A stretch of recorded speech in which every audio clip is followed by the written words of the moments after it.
Bismillah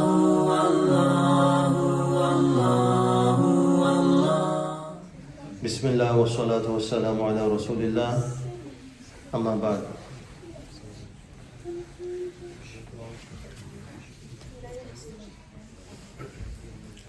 Assalamu alaikum wa rahmatullah. Shaykh wa alaikum assalam. I have the following questions. Okay, so there are 4 questions. Number 1, and I'll answer one by one. Is there a difference between a sanad and an ijaza? Is there a difference between a sanad and an ijaza? Sanad, certificate, ijaza, permission. What does it mean?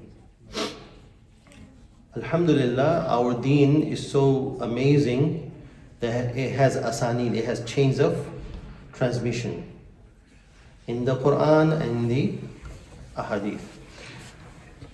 In the Quran, it is very rare that you get a chain of transmission that is recorded and mentioned. It's very rare. But what is the difference between a sanad? Normally, it is synonymous, these two words. But in ijaza, most of the time in the ijaza, the whole chain of transmission is not mentioned. It is just a teacher gives an ijaza, a permission is written, it's like a certificate that I'll mention that later on. But in sanad, however, mostly it is mentioned, the chains of narration or the chains of transmission is mentioned from, let's say I have to my name till going up my teacher until Rasulullah sallallahu alaihi wasallam. It is all recorded. The names are recorded.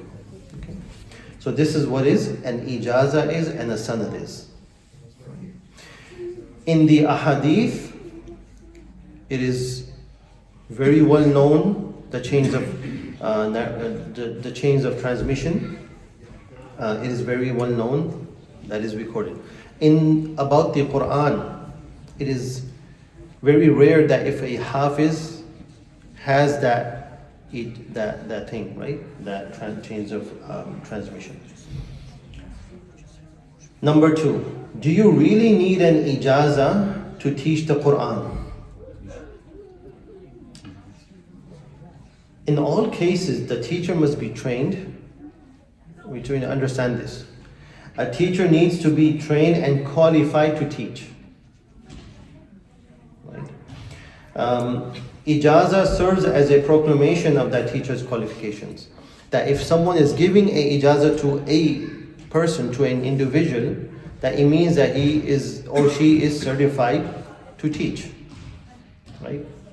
Unfortunately, nowadays, many layman people, they are teaching the Quran who cannot even recite the Quran properly.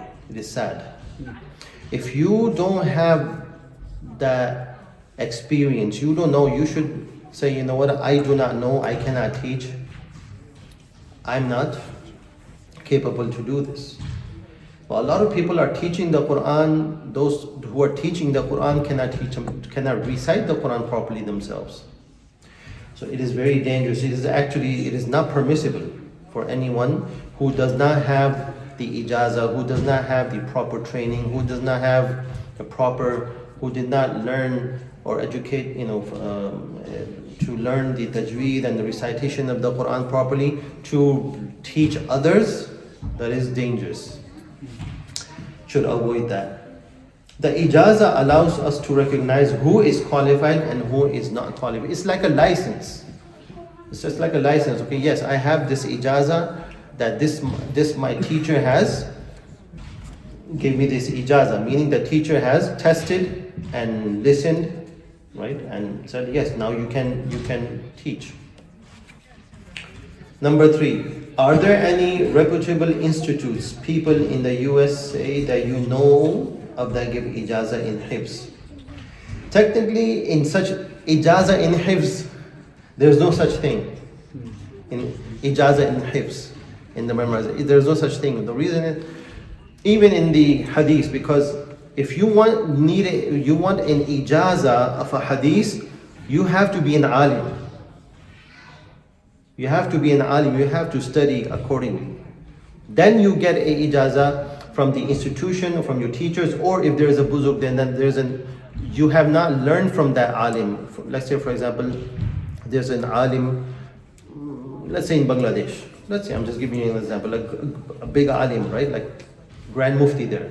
And he's, let's say I want to meet him, Assalamu alaikum, and then I want an ijazah from you. Can you give me the ijazah? So what that sheikh does, he gives the ijazah, he listens to a hadith, he says, okay, recite a hadith to me. Because we have gone already through that process. So let's say I recite the innamal a'malu binniyat hadith, and say, yes, I give you ijazah now. So meaning I have his permission to narrate a hadith through his chain of transmission. Hadith. But in the Quran, ijazah is when you are learning from a teacher who has memorized the Quran for you. You cannot just go here and there and say, someone come up to me and say, I want an ijazah from you. First of all, there will be two conditions to have that. Number one, you need to be in hafiz, memorize the Quran in full. And number two, the condition is that you recite the whole Quran to me first. And then I will listen to the whole Quran, and I will listen to the tajweed and everything, and then I will give the ijazah in the end when the Quran is done. It's not just, it's not like, you're just giving out ijazah and all that. That's not how it works. And when the teacher finds that the student is deserving to be giving the ijazah, the permission, then that is fine, no problem. And it can be required privately or go to an institute that gives out, and the teachers are there when they complete, learn to listen to the Quran and all this, and then they give the ijazah in the end. That's it. Number 4, is there a way that you can verify the authenticity of an ijazah? Of course, it is well recorded in the history, in the books. The ijazah, meaning that the chains of transmission, or if that teacher has that or not. So the teacher, if he has it, that is what it is, he has it. There's no any verification or anything that is recorded in the it is well documented, so that's not a big problem. But ijazah should only be acquired from an honest and reputable teacher. That's what it is. But alhamdulillah, like me, I have the ijazah, I have the sanad of the Quran. It's very rare. But alhamdulillah, I have the hadith. That's very open. There's no problem. That's not rare. But the Quran sanad is very rare. That you have the whole sanad, the chains of transmission. That I have learned from my teachers, and I have that list. Alhamdulillah, so I have that. Okay, question. Assalamu alaikum wa rahmatullah. Wa alaikum assalam. If I'm running late driving to masjid for Isha and have not done Maghrib, is it better for me to pray Maghrib in the car and catch Isha, or to pray Maghrib at masjid and miss Isha in Jamaat? Look, brother and sister, we need to understand, in principle, standing in Salah is a requisite for the validity of Salah. Qiyam, to stand in Salah, in Faraid. Sunan, Nafal, you can sit down and pray, no problem. It's lenient. But in Fard prayers, you need to be standing, except if there is any genuine excuse. Except if it's a genuine excuse, a person is sick or disabled or something, that is something else. But in a normal situation, now driving or being in the car are not valid excuses. The salah will be invalid if someone is praying sitting down in the car. The fard, I'm talking about the faraiz, the obligatory salah. In this situation that you're asking, you need to stop your car somewhere, pray Maghrib by standing in a corner wherever you can stop, and then come into the masjid. Even though you missed the Isha, that is fine. With Jamaat, that's no problem. Every person has to pray its prayer at its time. Inna salata kanat al mu'minina kitabun mawquta. It is prescribed, the times are prescribed. That Maghrib is from this time to this time, Isha is from this time to this time. Right? So if you're driving and you know that if I'm reaching and I have not prayed Maghrib yet, and I'm looking into joining the Isha Jamaat, you need to stop, you need to pray Maghrib and then come. To pray Maghrib at its time is more important than joining the Jamaat of Isha.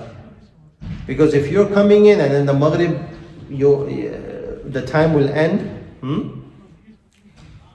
that will be more sin than not joining in Jamaat. So you need to stop, relax, pray your Maghrib and then come. Even though you miss your Jamaat of Isha or any prayer, it's okay. You just pray by yourself, or let's say for example, sometimes it happens some brothers are coming late and all that, you do your Jamaat with them separately somewhere. But we need to understand that our days must revolve around our salawat.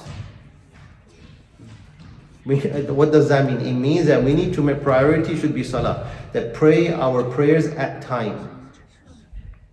Even though we cannot reach the masjid, we cannot participate in the jama'ah, it's okay. But at least you're praying and then your salawat at time and then joining it. Yes, brother. What if on a flight, long flight, is it allowed to pray sitting or no? No. So we missed the prayer on time? No, now, if it's a Muslim airline, no problem. You go in the back, you pray. If nowadays, I know it's difficult, if it's not a Muslim airline, then the ulama say that yes, difference of opinion, some ulama, you just sit down and pray, no problem, you're done. But some say, no, you pray sitting down, but when you go back home or wherever you are, you have to repeat the prayer. But at least you pray at that moment when there's time. That's what it is. Yeah. Okay. Assalamu alaikum wa rahmatullah wa alaikum assalam. Sometimes when animals are slaughtered, then one notices some measles cysts in the meat, which are the larval stages of tapeworms. If the meat is frozen for a certain amount of time, then the tapeworms die. Will it be permissible to consume meat from these animals? Jazakumullah khairan. In principle, it is not permissible to consume tapeworms. It is haram. They are among the khaba'ith.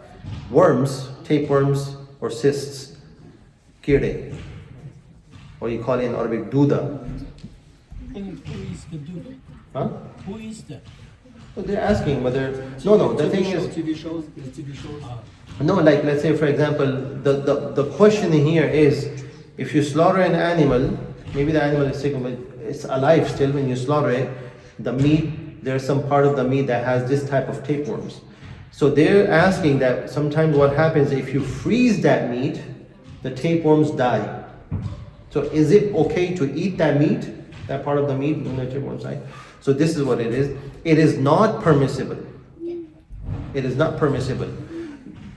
That meat or that type of a meat becomes among the khaba'ith, haram to eat it. Throw away that part. Yes, the other part that is clean or has no worm, that is fine to eat. But if it's a certain part of the body of an animal has become like that, you cut it off and you throw it away. It is not permissible to eat that part. Understood? Because such meat is harmful anyways for the body and health. And then worms, these tapeworms and all that, it is haram. I mean, if it's in the meat and we're eating it, cooking or something, whatever it is haram to eat these animals anyways, or these insects anyways. Okay. وآخر دعوانا الحمد لله رب العالمين.